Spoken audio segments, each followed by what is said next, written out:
ये बजट थोड़ा सा बैलेंस्ड है। सरकार ने एसटीटी फ्यूचर एंड ऑप्शन में इसलिए बढ़ाया है, तो मुझे लगता है कि काफ़ी पॉजिटिव और बैलेंस बजट है। प्रो ग्रोथ बजट कहूँगा और बैलेंसिंग एक्ट भी है। बजट पर एक्सपर्ट्स की अपनी अपनी राय है और इस वक्त हमारे साथ हैं गुरमीत सिंह जी। गुरमीत जी, आपसे हम ये समझना चाहेंगे, बजट ओवरऑल आया है, शेयर मार्केट में बड़ा निराशा देखने को मिली। उम्मीद लगाए बैठा था शेयर मार्केट की कुछ अच्छा होगा, शुरू में उठान फिर ढलान और फिर रिकॉर्ड गिरावट। इसको किस तरह से देखा जाए? जो आप लोग हैं ये कह रहे हैं कि नहीं, ये लंबे समय के लिए बहुत अच्छा बजट है, लेकिन शॉर्ट टर्म पे अगर देखा जाए आम आदमी के ऊपर ये कितना अच्छा बैठता है और उद्योगपति हैं, कारोबारी, उनके लिए किस तरह से ये अच्छा है?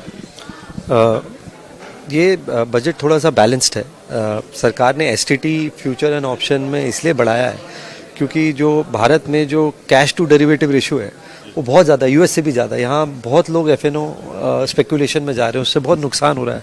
पीछे एक एस्टिमेट आया था कि एफएनओ लॉसेस जो थे वो करीबन 2 लाख करोड़ थे और 93% लोग जो हैं लॉस कर रहे हैं। तो कहीं ना कहीं वो आपकी सेविंग्स को भी इम्पैक्ट करता है, कंसर्न। तो ये जो स्पेकुलेटिव बिहेवियर कब करने के लिए एसटीटी बढ़ाया गया है, इसलिए थोड़ा सा शॉर्ट टर्म में आपने देखा होगा जो कैपिटल मार्केट रिलेटेड स्टॉक्स हैं, चाहे वो एक्सचेंजेस हैं, डिपॉजिटरी है, उसमें खुला है।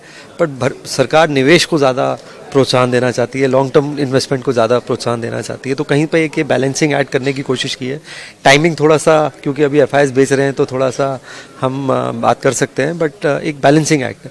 दूसरा, अगर आप देखिए, उन्होंने और चीज़ों को निवेश दिया है। जैसे आप डेटा सेंटर एरिया में क्लाउड सर्विसेज अगर आप ऑफर कर रहे हैं इंडिया डेटा सेंटर यूज़ करके, तो 2047 तक का टैक्स हॉलीडे है। सेमीकंडक्टर्स मिशन लॉन्च किया है, 40,000 करोड़ उस पर दिया है। क्रिटिकल मिनरल मिशन किया है, जो जितने मेन रेयर अर्थ हैं उस पर फोकस किया गया है। बैंकिंग के लिए कमेटी बनाई है विकसित भारत के लिए कि कैसी बैंकिंग फाइनेंशियल सर्विसेज सेक्टर को और स्ट्रॉन्ग किया जाए। पीएफसी, आरईसी, जो गवर्नमेंट पीएसयूज हैं, फाइनेंसर्स हैं, उनमें रिस्ट्रक्चरिंग की बात हो रही है कि जैसे जैसे इकोनॉमी 10 ट्रिलियन बढ़े, हमारा फाइनेंशियल सेक्टर बैकबोन है, वहाँ पे क्या किया जाए। और केपेक्स के साथ साथ बोरिंग को भी, फिजिकल डेफिसिट को भी कंट्रोल में रखा है। तो आप थोड़ा सा इस तरीके को कंसोलिडेशन बजट भी बोल सकते हैं, क्योंकि सरकार को दोनों ट्रिनिटी होती है, खर्चा भी करना है, टैक्स कलेक्शन भी बढ़ाना है और फिजिकली रिस्पॉन्सिबल भी रहना है। आई थिंक तीनों को बैलेंस करने की कोशिश की गई। एक बात और एफएम ने इसमें बोली हुई है, निर्मला जी ने, कि ये निर्यात बढ़ाएंगे और आयात अपेक्षाकृत कम करें, यानी कि जो व्यापारिक घाटा होता है उसको भी बैलेंस करेंगे, उसमें भी मुनाफा की तरफ कदम बढ़ाएंगे। वो किस तरह से हैं, क्या कुछ महत्वपूर्ण कदम बढ़ाएंगे? तो इसमें कई टैक्स में चेंजेस किए गए हैं, जो चाहे वो फाइलिंग है, चाहे वो डिस्क्लोजर रिलेटेड है, चाहे वो पीनल क्लॉजेज हैं, तो जो ईज़ ऑफ बिजनेस हम बोलते हैं उसमें किया गया है।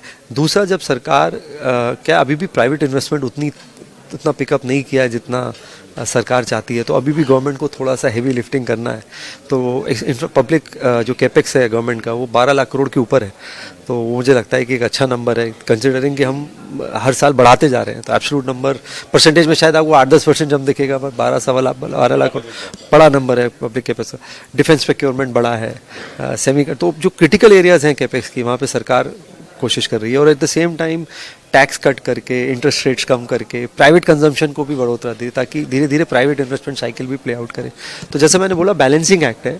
और एमएसएमईज को लेके बहुत अनाउंसमेंट्स हैं। एग्रीकल्चर में जो हाई वैल्यू प्रोडक्ट्स हैं, हेज़लनट है, कोकोनट पे एक स्पेशल स्कीम। तो उन्होंने ज्योग्राफी वाइज कहाँ पे हम हाई वैल्यू एग्रीकल्चर को टारगेट कर सकते हैं उसको भी किया है। कस्टम ड्यूटी में ओवरऑल करने की कोशिश की गई है ताकि और कॉम्पिटिटिव बने। तो मुझे लगता है कि काफ़ी पॉजिटिव और बैलेंस बजट है।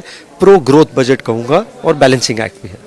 आपने एक बात कही कि निवेश को बढ़ाने के लिए, अब पिछले वर्ष के लास्ट महीनों में देखा जाए, अगर 3-4-5 महीनों में से लेकर अब तक, तो जो शेयर मार्केट में विदेशी निवेशक थे, बड़े पैमाने पर उन्होंने पैसे को वापस लिया। तो उनको क्या आकर्षित कर पाएगा ये बजट कि वो फिर से इन्वेस्टमेंट करें, शेयर मार्केट में आए, भारत में एफडीआई बढ़ाएं? देखिए, एफपीआई के 2 पार्ट होते हैं। एक एफडीआई है, वो तो अच्छा आ रहा है। आपने देखा होगा बैंकिंग सेक्टर में, आप देखिए एमिरेट्स बैंक ने स्टेक लिया आरबीएल में, जापानीज़ में एमयूएफसी ग्रुप आया, श्रीराम में, येस बैंक में निवेश आया, $10 बिलियन का निवेश आया। एफपीआई जो होता है रिटर्न चेस करता है, तो अभी भारत थोड़ा सा एआई जो प्ले था वो भारत इतना पार्टिसिपेट नहीं कर पाया। वो यूएस में था, चाइना में था, ताइवान में था, कोरिया में था, तो वहाँ बाजार बड़ा है अगर आप देखेंगे। प्लस कमोडिटीज़ में पैसा बहुत गया, हालांकि अब थोड़ा करेक्शन वहाँ भी आया है। तो हम थोड़ा सा एक तो एक्सपेंसिव थे, हम कोविड के बाद से बाजार में ठीक से करेक्शन आया ही नहीं था। दूसरा हमारा अर्निंग ग्रोथ थोड़ा सा नीचे हुआ और दूसरे मार्केट रिलेटिवली ज़्यादा अट्रैक्टिव हुए। तो जैसे भारत में अर्निंग ग्रोथ वापस आएगा, इस क्वार्टर हमें लग रहा है कि धीरे धीरे हम डबल डिजिट अर्निंग ग्रोथ की तरफ जाएंगे। जैसे वैल्यूएशन रीजनेबल होंगे तो वो निवेशक भी आएगा। तो वो रिटर्न चेजर है।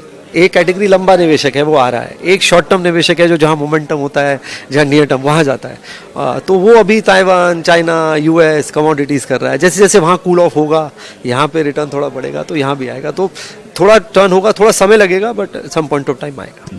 तो गुरमीत जी, ये माना जाए कि एक बैलेंस बजट है और इसके दूरगामी जो परिणाम होंगे वो अच्छे रूप से मजबूती देने वाले होंगे। ये थी खास बातचीत हमारे गुरमीत जी से, जिन्होंने स्पष्ट किया हुआ है कि बजट अच्छा है।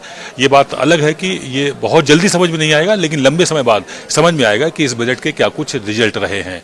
कैमरा पर्सन पवन शर्मा के साथ आदित्य द्विवेदी, भारत एक्सप्रेस, दिल्ली।